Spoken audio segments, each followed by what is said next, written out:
Hello, everyone. Welcome to today's session of Insights with Avaz, which is a free webinar series every year in the month of October in celebration of AAC Awareness Month. And so we're happy to be bringing this for you for the 5th consecutive year. This is from Avaz. My name is Lalita Nagarajan from the Avaz team. And we are going to bring different AAC experts every year and to share their experiences about AAC. So today's speaker is Dr. Reuben Thomas Verghese. He is a scientist from AISH in the Center for AAC and Sign Language. He graduated from Aliyavar Jung Institute in Bombay and did his post-graduation and PhD from AISH. With more than 11 years of experience, he is also a recipient of numerous awards. Abhilasha Award for Best Student Clinician in AISH, Young Scientist Award from Department of Science and Technology, AISIAN Award for 2020, India Bioscience Award, Department of Biotech 2021, a Young Investigator Award 2021. He also has several national and international conference papers and a lot of best paper awards also credited to him. He was also on the executive committee of ISHA, Indian Speech and Hearing Association. He was the chairperson for promotional activities for 3 years. And he's also on the organizing team of the conference for ISAC India. So thank you so much, Dr. Reuben, for joining us today and for sharing your experience. And I'd like to add, before we forget, that we do have an Avaz sale that is ongoing. It started on the 9th and is going to end on the 16th, where all Avaz products are on 50% off. This is Avaz app on the iPad and Android. Yeah, so over to you, Reuben, to take this forward. And a very good evening to all the participants out there across India and across the world. It's a pleasure to connect with you. So moving on to the topic of my presentation, the topic is impact of consistent symbol location in AAC for easier and quicker communication. So greetings from the All India Institute of Speech and Hearing, Mysore. And we have a dedicated center for AAC and sign language, where we do different things like assessment and rehabilitation of AAC clients, orientation program for students, public, like a program like this. And also we do various research collaborations with industry, scientists, experts, etc. So moving on to the overview about my presentation. So today I'll be talking brief about AAC and the AAC Awareness Month. I'll be talking about grid arrangement and symbol location in AAC, static versus varied symbol location, importance of visual search in symbol location and identification, the role of motor learning in symbol selection, the research which we have done at AISH Mysore, some case studies, and a take-home message. So stay tuned, everybody. So moving on to first, October is AAC Awareness Month, and each year we have a particular theme. And this year the theme is Say What? That is sharing the most memorable moments with AAC to general people. So keeping that in mind, I'm going to start my presentation. So as you all know, AAC is something which is used to supplement or replace speech for people who are unable to communicate. So if you see the AAC from a time, you can see that earlier AAC was used only when the traditional approaches were less effective. So they used to wait for a long period of time, and after that only the AAC was introduced in the session. And also another thing, if you see, is that it was only used for older children. So they used to wait till the age of 8, 9, and also it was only focused mainly on the adults. But recently, AAC is serving as a bridge. So it can be used along with speech therapy. AAC can be used, and it can be used across all the age groups. That is a very important thing which we need to notice. And since a lot of parents are here, I also want to emphasize that AAC can be started as early as possible along with your normal speech therapy. So moving on to my presentation, you all know about this famous person, Stephen Hawking, and he has said a wonderful quote. It matters if you just don't give up. And you know how he used to communicate? Hawkins used an infrared switch on his spectacles, and his spectacles, the cheek muscles used to take the commands and move it into his device where he used to communicate. And he used to give lectures, presentations, and everything in the field of astrophysics. And if he can communicate, I think anybody can communicate. It only depends on your motivation and your strength and the ability to use the AAC device for effective communication. So the main motto of today's talk is, as rehabilitation specialists, speech language pathologists, special educators, and parents out here, modality doesn't matter, communication matters. So keeping this preview in mind, I am going to start my presentation on the symbol location in AAC. So giving a small introduction. So we all know there are symbols and grids. So symbols just means a visual representation of your concepts and ideas. So aided AAC methods use visual symbols in various forms, such as pictures, icons, etc. And one thing which plays an important role is iconicity. Iconicity means how the picture is representing the visual form. So if you see the picture of the toilet, it is showing what it is a toilet. If you see the apple, it is showing the apple. Chair, it's an apple. So it is a visual representation of the concepts and ideas. And grids are squares which are used to structure the content in an AAC board or device. So these both are very important in understanding. Next, we are going to the grid organization in AAC. So this is a very important thing which you need to understand. So grid organization in an AAC refers to how the symbols are grouped and presented on a device or a communication board. So a lot of people have a confusion. Where I'm going to place the symbols, which symbols I'm going to put. So in the end of this lecture, you will have an idea like where to locate the symbols, how it can be more effective. So one important thing we should know is that communication process becomes more easy and laborious, less laborious if the grids are organized well. So that is important because we are not dealing with normal people. We are dealing with persons with communication disorders and various other disabilities. So even a person with autism might have other concomitant disabilities also. So we are making it more complex if the symbols are not organized well. So the first take-home message is make sure that your grids and the symbols are organized. So now we are going to the symbol location in AAC. So recently, there is a lot of focus on one particular aspect that is called as location-based arrangement. So what I mean by a location-based arrangement is that the location across the sessions will have an effect on the user's speed and communication.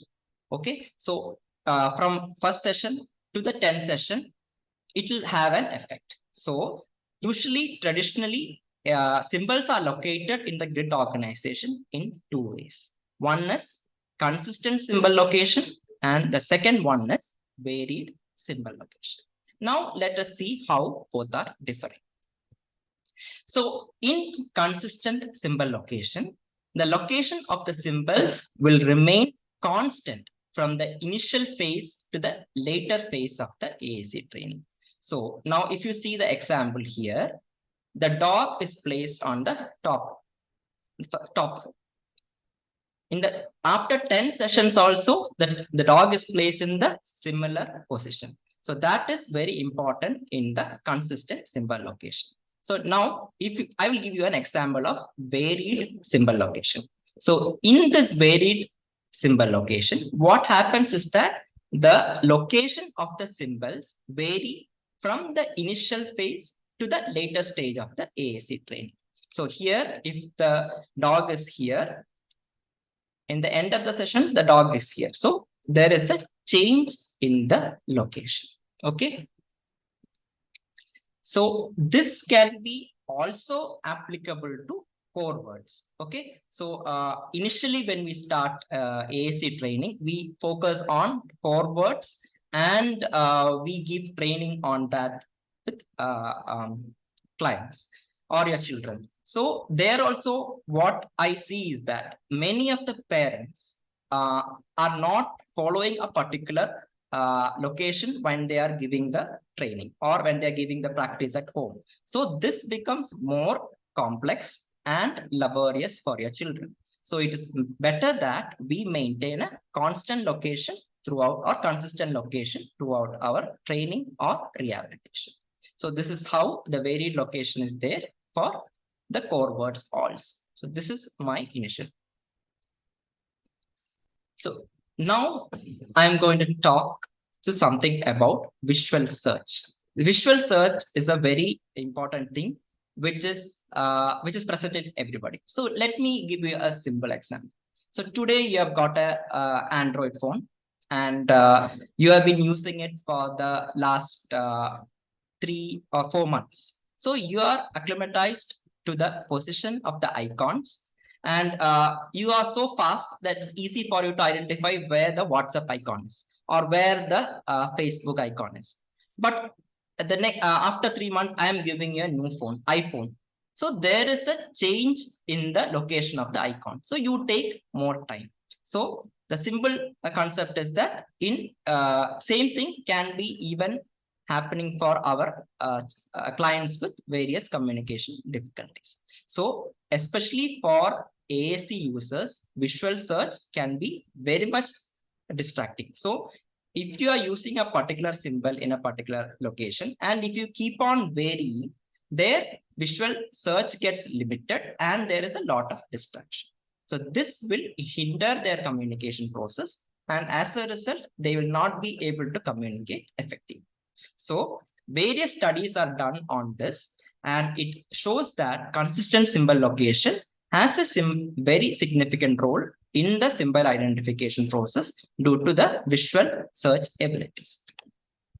So now let me give you an example. So when we think of any of the AAC device, usually what happens is that parents or speech language pathologists or other rehabilitations, they won't think for the future.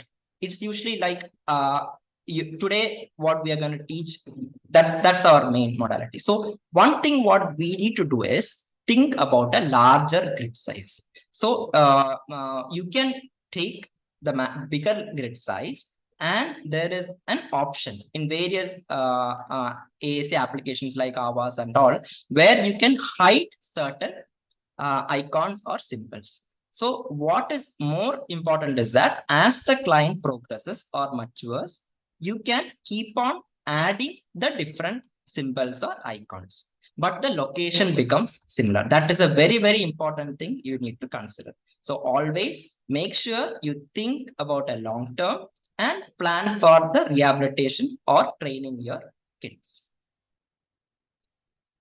So next part, what I want to talk is on the motor learning in symbol location. So we had an introduction about the grids. We also learned about the different static as well as the varied symbol location, and also we learned about the visual scanning abilities. Now another important thing which you need to understand is that we are also working on the motor learning. So motor learning is just like an individual's ability to perform a motor skill so that an improvement can be done due to practice and experience.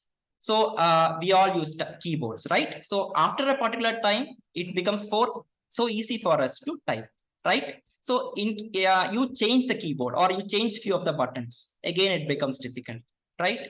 Driving. So initially you might have some hiccups. Later, we will be able to drive perfectly. But if there is any difficulties, we just pause, think about the betterment and go. So that is the same thing which is happening in the motor learning. And what happens is that we are working on something called as the procedural memory. So this will help us in understanding what are the nuances and going ahead, and it will help us in performing the task more confidently and efficiently. So even for your children with various communication disorders, motor learning plays a role.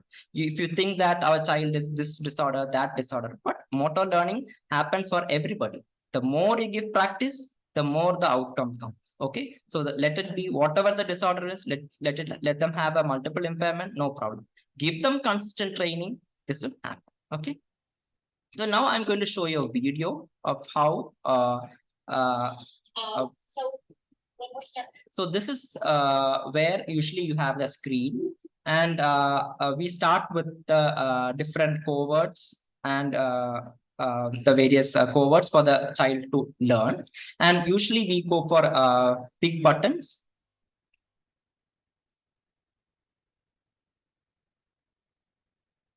And we start to expand. So this feature is very well where, see, this is how the different grid sizes are there.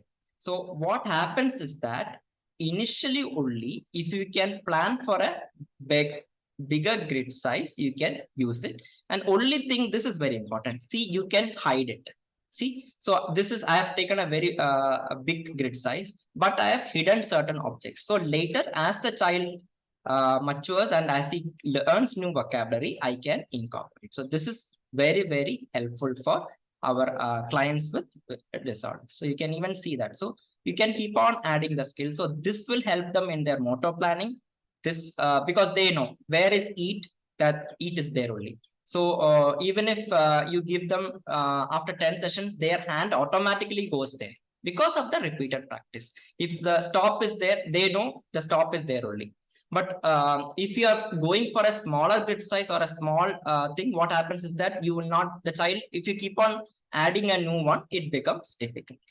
So that is something which I want to talk. So I spoke about visual scan, the visual scanning abilities, also about the motor planning. So now what is all this without any evidence? So one of my students, Irfana, had done a study where she did compare the consistent location and varied location for children with cerebral palsy. So we took two groups, one who were given the training from the initial session to the last session in the consistent location, and another set who were given training from the initial session to varied location in the varied location. So we found that there was a lot of change, because this is something which we need to know. So we found that the response time, the ability to track the objects or the icons were faster when it was consistent, and also better accuracy. So that itself shows that it is very important. So why it's coming is like, you can say that one is the mental representation was very, very good. That is very important. And we also saw that there was a motor learning which happened, and why there was a difficulty, better accuracy is that there was less visual distraction, and there was less confusion, and all this aided in the better results for these children. So that's very, very important as you clients and for parents and rehabilitation professionals. So we always have to think about the client or the child in a very initial stage itself, plan our sessions. And I have very 3 or 4 quick take-home messages. One is always when you are doing all these apps or doing all this symbol location training, there should be a consistency between the speech pathologists, the teachers, and the other persons who are dealing with it. I had a client where the teacher taught using the icons were placed in a particular location for that child. The parent used to keep the icons in another location, and his caregiver used to keep the icon in the other location. So there was no sync. So first and foremost, there should be a sync between all the people who are dealing with the child when you're using this, because that becomes better. So there is no problem with the child in their motor learning, and they get better with time and time. And another thing what we learn is that we know that the motor pattern gets developed very good. So that is also very important, because if you keep on changing the motor pattern, again they will get frustrated. There are clients who get very frustrated when their different devices are given, different things are given. Even for a communication board also, make sure that you maintain a particular arrangement or a particular location while you are going to give them different sessions. And also this will help them to use the system more effectively and efficiently over the time. So this is what I wanted to talk. And AAC for our clients is a very challenging task, because each child is different. Each child will have certain abilities which the other child don't have. So first of all, we should understand what their abilities are, which are the symbols they are able to identify, keep them in the better locations so that they are able to identify it easily. Simple thing would be to scan first, so that the child himself can point to the different four corners of the screen. And then if we do all the symbols, it becomes more easy for them. So my take-home message is, if Stephen Hawkins can give lectures to different people and to the world, I think even persons with AAC can also do a wonderful job. Thank you, one and all. You can reach out to me at Reuben Clinics at Gmail. Thanks, Reuben. We have a few more videos to share. This one, yeah. So here, for those who are familiar with Avaz or with any other AAC, you can see that you can select the highest grid size possible for the student, so that you don't have to keep changing it. So what happens is, here he's shown that if you change it, it can be a problem, because the child will not be used to that pattern. Yeah, here in the top, eye is in the same position, which is consistent motor pattern. So the child will know where to tap. In the second one, eye is in a different location, and U and want is in a different location. So you can see that the child will always be searching with a visual scan and trying to search where is the location of the second word gone. Can you please write the questions on the question panel, please? Instead of symbols, child self pictures can be used. Yeah, you can use photos as well. Photos you can use. Even it's not needed you have an app only. You can even use it in a communication board. There also we can make sure that the symbols are located in a particular arrangement. Yeah. And just leave space for other for pictures to be placed. That is more important. Yeah. Question from Ambika is, it's the same basic question. My child is 4 years old and autistic. She's yet to start communicating. How can I introduce Avaz and that will not hinder his speech development? He's already on speech and occupational therapy. So this session is particularly specifically to do with impact of symbol location. So please restrict your questions to the same. And if you ask generic questions, it will be difficult to cover those in this session, please. Please put it on the chat. Please don't put it on the chat window. Please use the question panel, Shweta and Arati. So I'm just addressing it right now. Yeah, we'll send you a recording of the session, Mohammed Ali. So Shweta says, my child is autistic. He gets confused when the pictures or icons are more than 3. How do I go about it? Reuben, would you like to take that? Yes, ma'am. Can you repeat, ma'am? She says, my child is autistic and gets confused when the pictures or icons are more than 3. So how do I go about it with Avaz? So what you can do is that we go in a staggered approach. So what we do is that initially we will go for 2 pictures. Then after that, we will go for 3. Then what we do is that we can put a referral for the pictures. For example, instead of the pictures, you can associate with the real object. That's how I did for one of my clients. So this client was also autistic.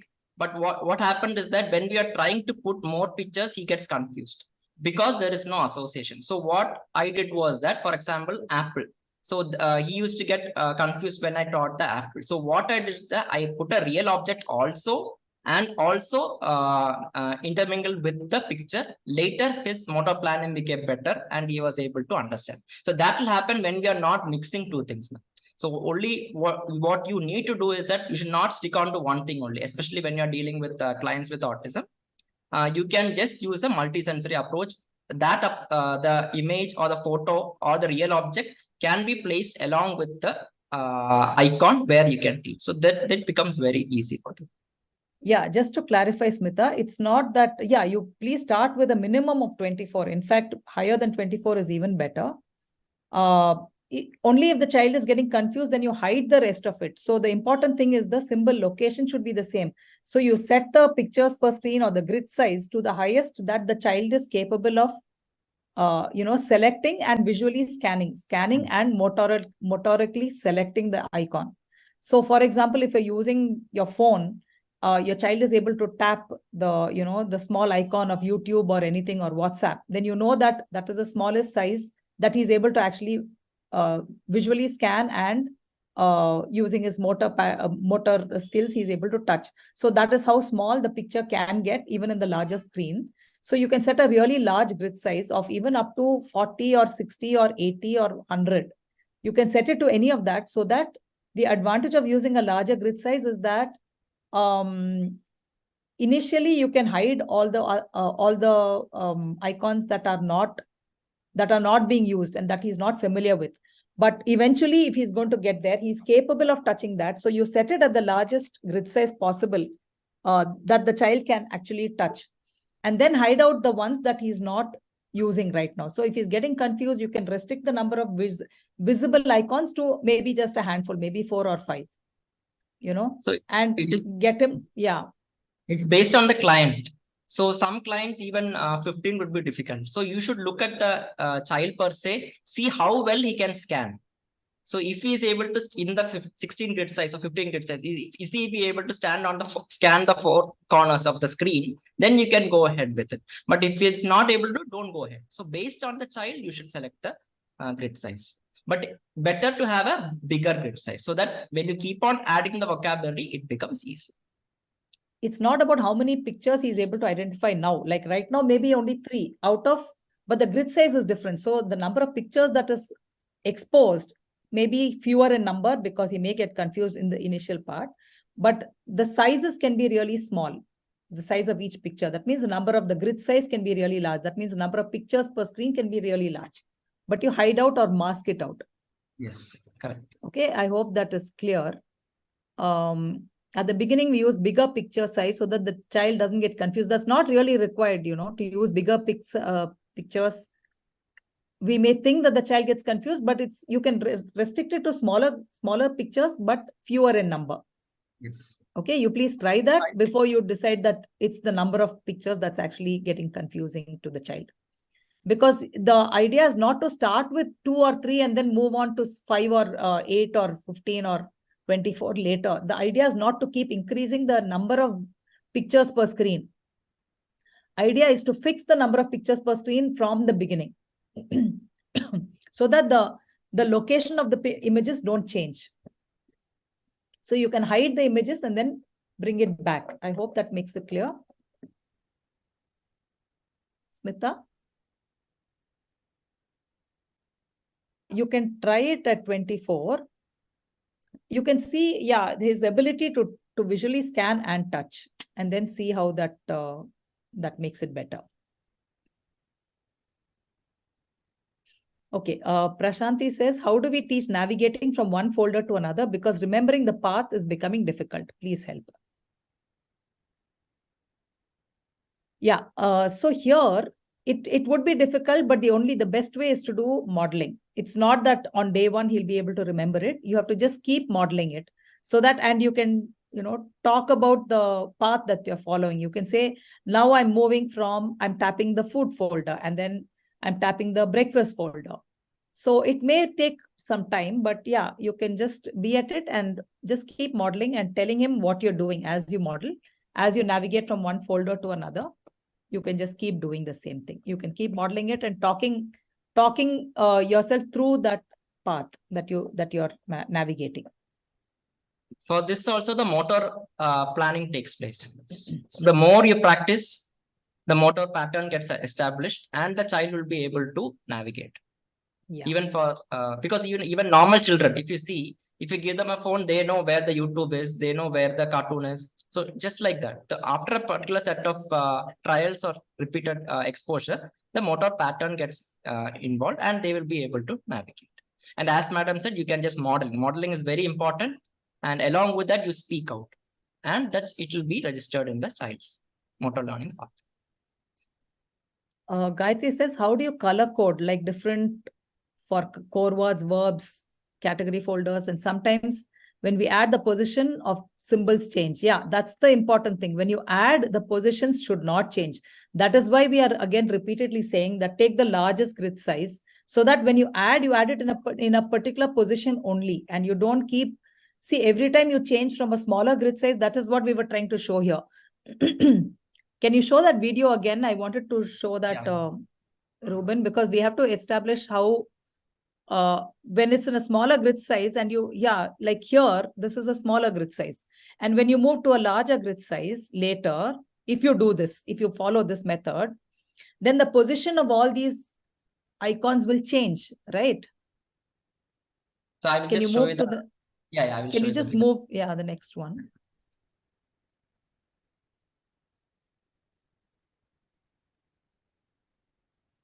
So sometimes when you change the grid size later, it becomes a problem for the child because he has to unlearn and relearn where the new position of these words are.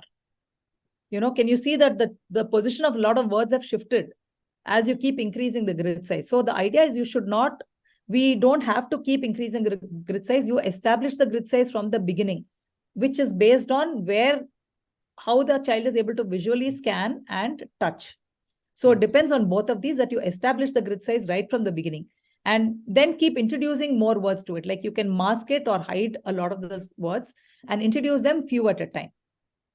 So this is where the hiding happens. See, you can see.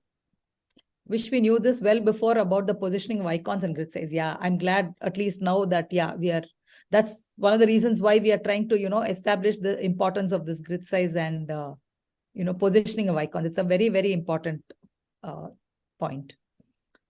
Okay, so Gayatri says, how do you color code like different? Okay, so I understand we have to have maximum grid size initially, but sometimes we miss some words and invariably positions change over a period of work. See, for core words, it's important that the core words don't change because that's the most commonly used words. But fringe words, sometimes they change and that is okay, though preferably everything, if it remains the same place, it's ideal. But yeah, sometimes it does change, and which is why you start with the highest number and then keep adding. It might change over time, but yeah, to the best of your abilities, you see if you can retain it in the same position. Okay, Gayatri, I hope that's clear. Priya says, is scrolling bad? No, scrolling is not bad because even when you see children using it, even when they scroll, they'll know exactly how many times they have to scroll before they reach the word that they want to use. So we'll show you that video also. So they know exactly where to scroll and exactly where to find it. And that's again a motor pattern that gets established. So tomorrow, if you keep it in a different position, then they'll know, they'll struggle. Oh, how many times do I have to scroll? Then they have to keep scanning visually every time to see, oh, has my word come? So it just becomes a pattern in their mind. This whole motor position and motor pattern that gets established. Geetanjali says, we have been to ICE some years back. My child is 10 years old, autistic and apraxia. He can say words with prompts. Coming up with nouns by himself is difficult for him. He's not been introduced to Avaz yet. So to use Avaz, I think training has to be given. Can parents do it or can we have AAC therapists do it? Yeah, again, this is not within the scope of this today's session. Today's is very specifically about position of symbols, which makes a difference for the AAC user. Yes, you do have to give training, and as parents, as therapists, everyone has to be a part of this training for the child. You can't do it alone by yourself. The team approach, and all you have to sync. That's very important. So the teacher cannot put a different position of the symbols. The SLP should not put a different position of the symbols. Yeah. The caregiver should not put a different symbol. So then it will again rewire the auto planning.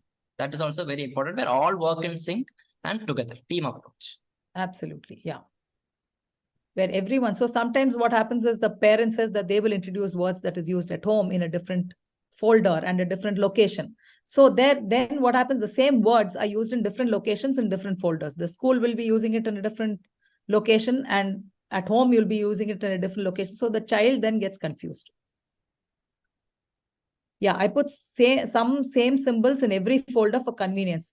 It is okay for to begin with, but preferably you have it in one place so that you're saving space for other, pictures to come into that folder. Over a period of time, yeah, initially maybe the child would find it difficult to navigate. Then in which case you can put some of the keywords, like the core words, like I want, etc., in the same locations in every folder.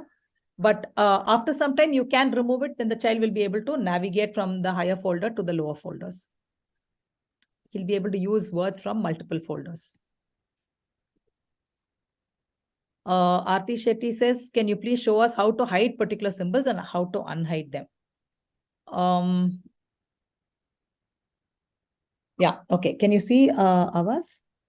Yes, ma'am. So this is the screen, right? So you can go to menu and you can go to menu, edit words. Okay. And you'll come to this edit screen. Okay. And here you can just select the words that you don't want to show. So maybe initially you don't want to show any of these. You can just select a whole bunch of them. Okay. And then say hide on top. So it just grays it out. Can you see it? It's grayed out all these icons. I can just say, I don't want to show any of this. Okay. And then say hide. And when you come out of edit mode, when you say done, blank. It just removes all of them. It just makes it blank.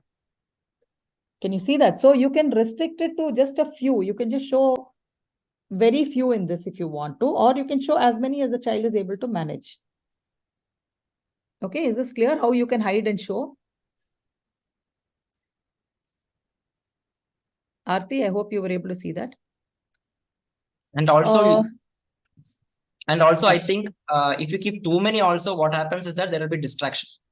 So whatever is required for the child, you can keep it initially and fade out the other things, hide it. So the distraction also is very less. That's what I said about first thing.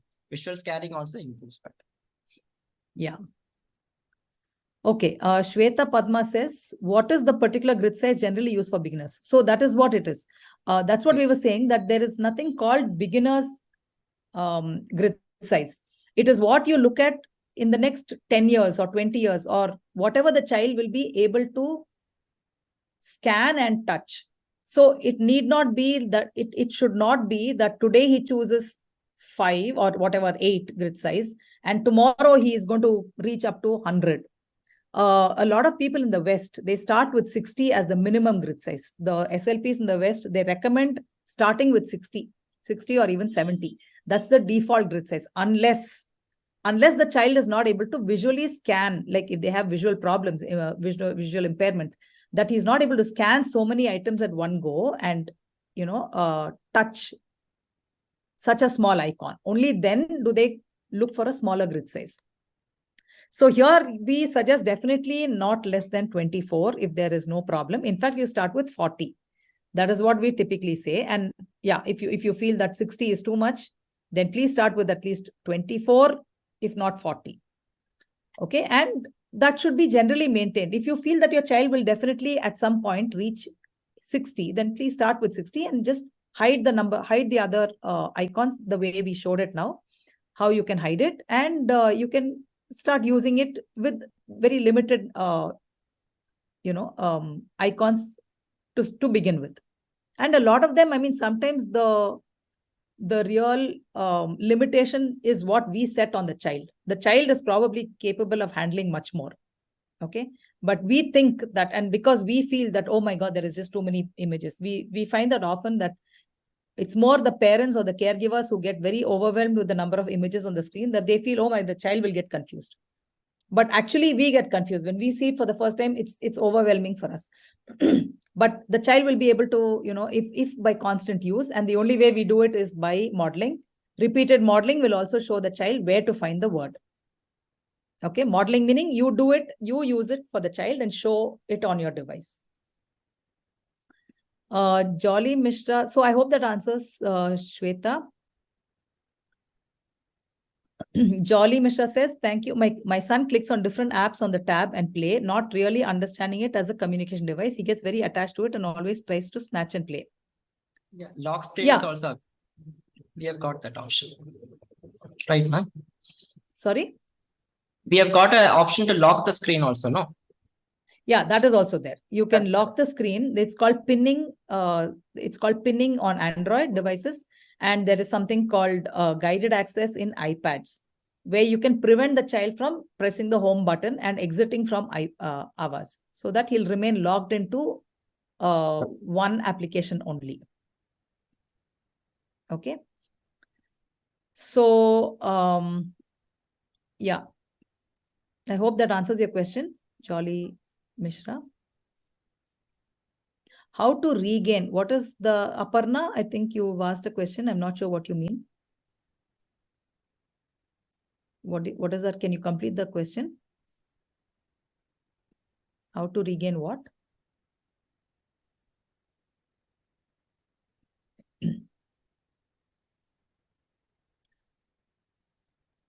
Okay.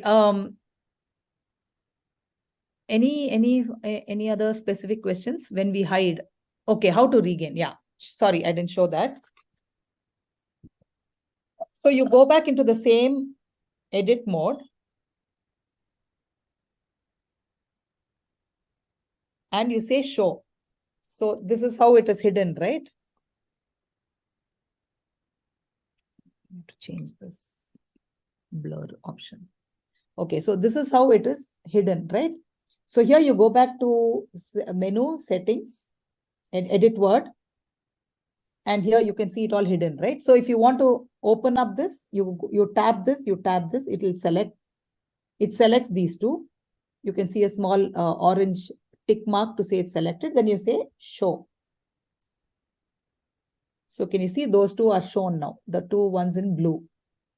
Okay, and then when you say done, it comes out and these two blues are also exposed.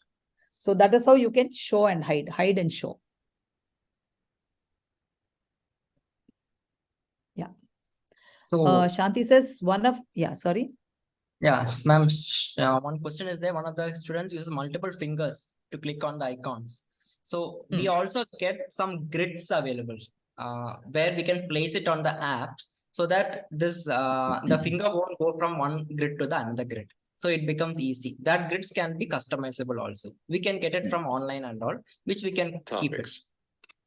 They are called key guards. Reuben, do you know where you can get key guards? I mean, people do ask us about it. Yeah. If you have any vendors, if you can share it. I'll share that. See, in the West, actually, there are specific vendors who provide these. Sorry? Yeah. AbleNet, we have to check with them, ma'am. I will just check. Yeah.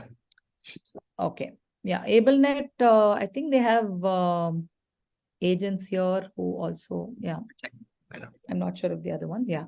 But otherwise, it's simple stencils. It's like stencils that can be used when multiple fingers click on this. There's another way also. Sorry, Reuben, you can finish. I can get back. Okay. So we have another feature that we have introduced called touch accommodations in our settings. So if you see on the settings, I'll show you again.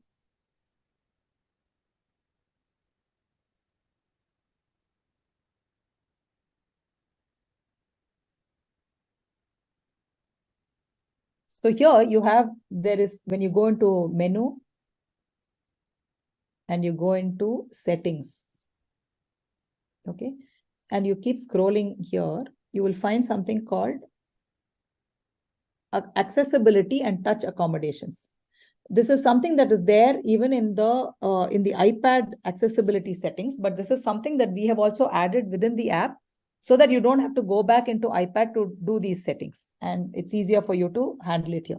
So if you set it on, okay, if you turn it on, then it gives you a range of things for you to to make the keyboard more accessible and more stable for the child to use it. So those who have fine motor difficulties in accessing, you can use touch accommodations where the same, there's something called hold duration. So the child has to hold it in a particular place for a few seconds for it to register as a click.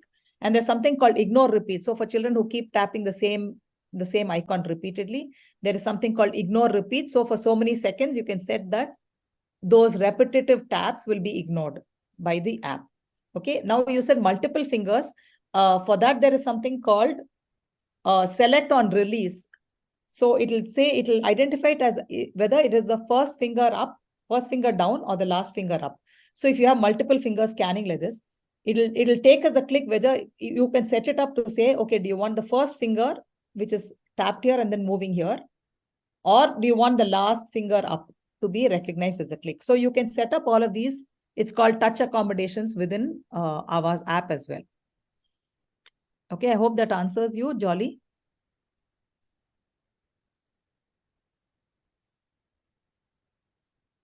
Yeah.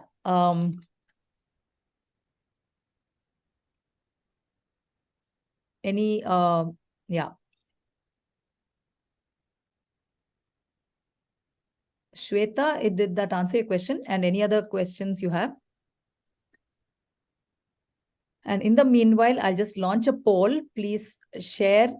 This is on your screen. It'll come up on a screen on a scale of 1 to 10. How likely are you to recommend this session to other parents or professionals? Please do give us your votes for this.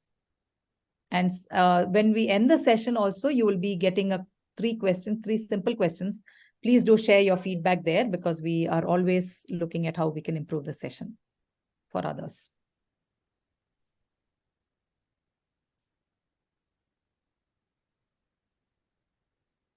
Yeah.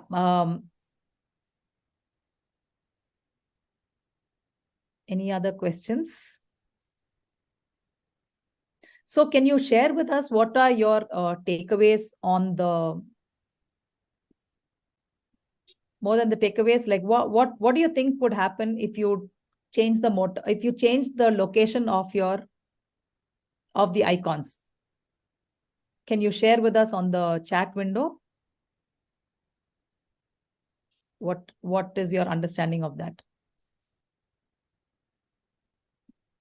Question is, what would happen if you keep changing the grid size? Child will be confused and find it difficult to navigate. Yeah, difficulty in motor planning. Confusion. Child gets distracted. Kid can't navigate. Speed of the communication decreases. Absolutely. Yeah, you've all got it right. Child can get frustrated. Yeah, that's the next thing that they do get frustrated. Yeah. So what do you understand by motor planning?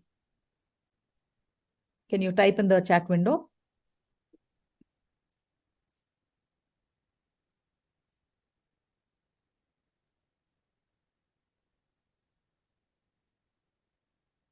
The child association and understanding towards the icon gets disturbed. Yeah. You can please set it to chat with everyone so that everyone is able to see it. To understand and implement the steps in each activity. So the motor, which is your motor, every action that we do is a motor plan that is associated, right? So, yeah. Knowing where the icons are. Sorry.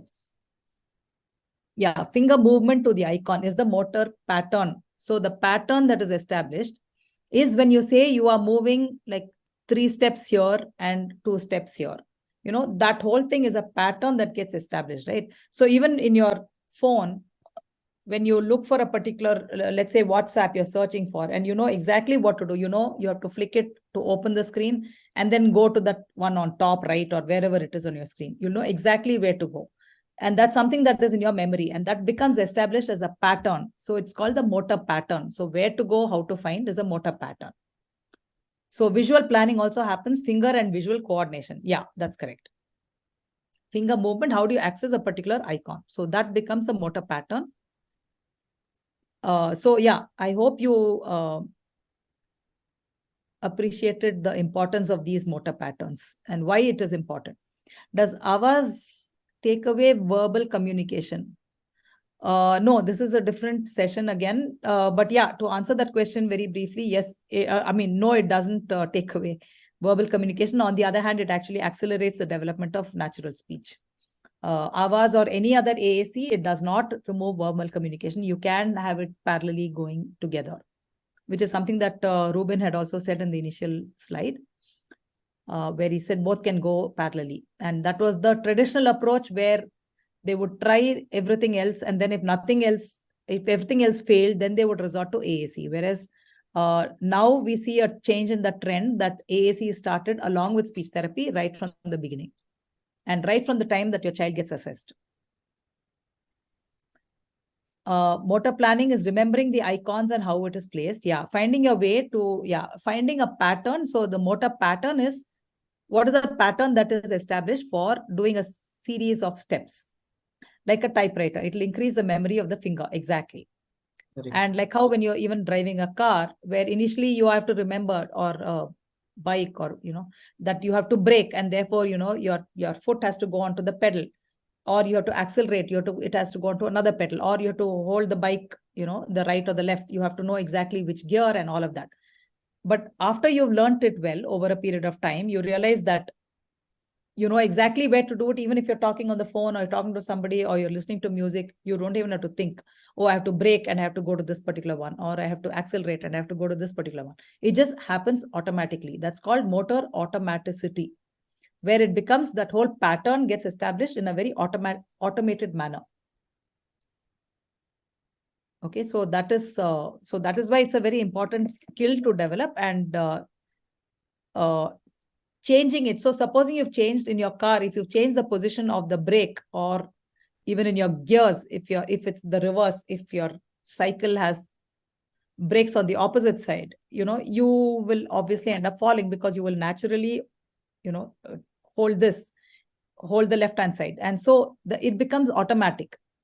So that is why it's important that you don't keep changing the position, like the way you can, like the way we just described, that the moment you change the positions, your understanding and the pattern that's established in your brain will have to get rewired for the new pattern. Okay, so that was called motor pattern and motor planning. So you have to plan the motor pattern so that it's established in a set way. Yes. Okay. Yeah, any other questions? Otherwise, we are happy to end the session. And if people would like to, please stay in the thing. We'll just, when we end the session, you'll get 3 brief questions to answer. Yeah, thank you everyone for joining us. I'm glad you found it useful, and I hope you will apply these principles learned. And thank you so much, Dr. Reuben, for sharing your insights and the research that you did. So the research was done by Dr. Reuben in his in Aish, which is what he shared with us. And of course, it's also been established in other research papers as well. Please stay tuned for the rest, for the other 2 sessions also, which are coming up. Next session is about how to get started with literacy. And the last session is about how to introduce AAC to adults and initiate it in day-to-day life. Okay, so thank you everyone for joining us, and thank you Lakshmi for all the back-end coordination as well, and thank you Reuben for joining us today. Thank you, ma'am. Thank you. Thank you. Thank you.